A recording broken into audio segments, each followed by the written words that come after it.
महाराष्ट्राच्या प्रत्येक घरामध्ये विवाह सोहळ्याच्या आधी एक प्रथा शेकडो वर्षांपासून आवर्जून पाळली जाते, ती म्हणजे जातीपूजन किंवा यालाच घाणा असंही म्हणतात.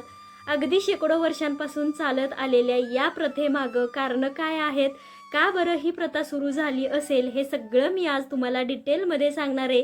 त्यामुळं व्हिडिओ स्किप न करता शेवटपर्यंत बघा आणि असेच मराठमोळे माहितीपूर्ण व्हिडिओज पाहण्यासाठी चॅनलला सबस्क्राईब करून घ्या. तर इथे या वहिनी बघा या पांढऱ्या पट्ट्या कट करून घेत आहेत. या कशासाठी कट केल्या जातात तेही मी तुम्हाला सांगणार आहे.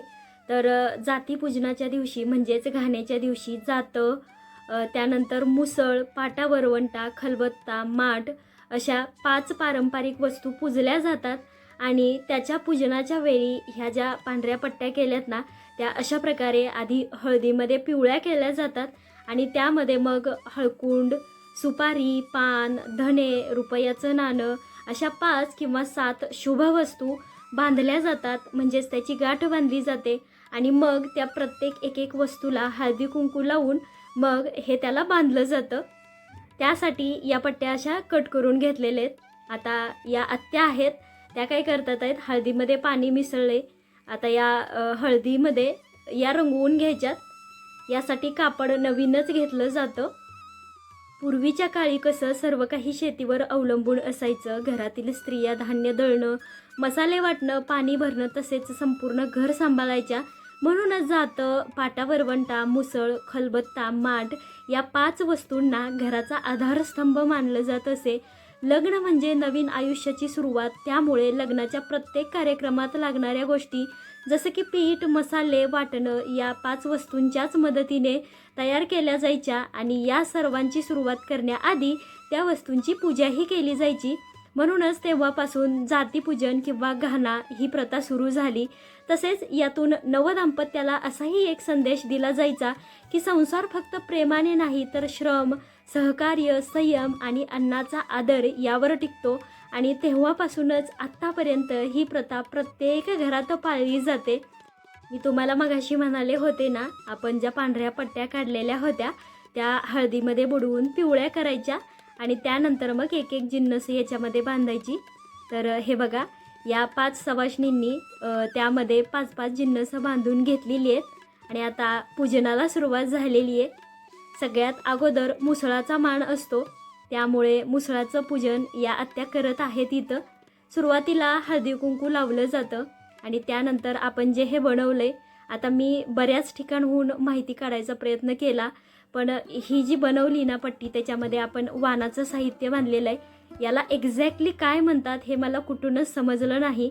माझ्या आजीला हे माहिती असलं असतं, पण आता माझी आजी नाही, त्यामुळे मला याबद्दल माहिती मिळाली नाही. जर तुम्हाला कोणाला माहिती असेल, तुमच्या आजीला माहिती असेल तर मला कमेंट करून नक्की सांगा की या 5 वस्तूंना हे जे बांधलं जातं वाण घालून त्याला काय म्हणतात. आता एक करून एका वस्तूची सगळ्या सवाष्णी पूजा करून घेत होत्या. या 5 वस्तू म्हणजेच मुसळ, जातं, खलबत्ता, पाटा वरवंटा आणि माठ यामध्ये अन्नपूर्णा देवी आणि गृहलक्ष्मीचं स्वरूप पाहिलं जातं आणि म्हणूनच शुभ कार्याच्या आधी यांची पूजा केली जाते आणि मगच वाटणं, कुटणं, दळणं हे सगळं करायला सुरुवात केली जाते. माझी आजी सांगायची, ज्यावेळेस पूर्वी लग्न असायची तेव्हा 4-4 पोती गहू, ज्वारी बायका जात्यावरती दळायच्या आणि जे मसाले, तिखट, हळद हे सगळं जे होतं ते मुसळामध्ये, खलबत्त्यामध्ये वाटलं जायचं आणि लग्नासाठीची जी हळद असते ना तीही या खलबत्त्यामध्ये वाटली जाते. इथं बघा आई वाटते, दिसत असेल तुम्हाला. ज्या बायका आत्ता आलेल्या होत्या त्यांना इकडे प्रिया हळदी कुंकू लावत होती. आधी आलेल्यांना आधीच लावलेलं होतं, पण ज्यांना कोणाला जसं जसं टाईम मिळतोय ना तसं वस्तीवरच्या बायका येत होत्या आणि कोणताही कार्यक्रम असू द्या, कोणतंही शुभ कार्य असू द्या, सुवासिनींना हळदी कुंकू लावल्याशिवाय त्याची सुरुवात होत नाही. दळणं, वाटणं, कुटणं करायला घ्यायच्या आधी सगळ्या सवाष्णींना असं हळदी कुंकू लावून घेतलं आणि लगेचच मग इकडे हळद कुटायलाही सुरुवात झाली. 5, 7, 11, 21 असा सवाष्णींचा मान असतो आणि इथे तुम्हाला एक गोष्ट दाखवणार आहे, ती फक्त तुम्हाला गावच्या लग्नामध्येच बघायला मिळेल. पारंपरिक गाणी जी नव्या पिढीला अजिबात येत नाहीत, फक्त जुन्या बायकाच म्हणू शकतात. किती सुंदररित्या म्हणतायत हे ऐका. गाई बघा तुझ्या भीती नवरा मानी गाई मोठी नवरा मानी गाई मोठी ही गणवा घरी चला गाई बघा तू वाडा गाई बघा तू वाडा नवरा गाठीवर लागला ही ग मांडव गव्हाच्या गाडी सारा मांडवा गाईचा सारा मांडव गाईचा छंद नवऱ्याच्या आईचा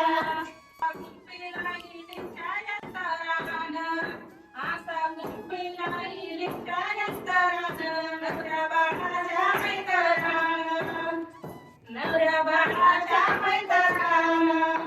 बाळाच्या मैदान तिला मांडवला कुंपीला असा कुंपीला नेवाईला असा कुंपीला नेवाईला छंद नवऱ्याच्या हवाईला छंद नवऱ्याच्या हवाईला छंद नवऱ्याच्या हवाईचा.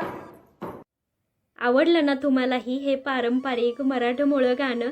नक्कीच आवडलं असणार आहे.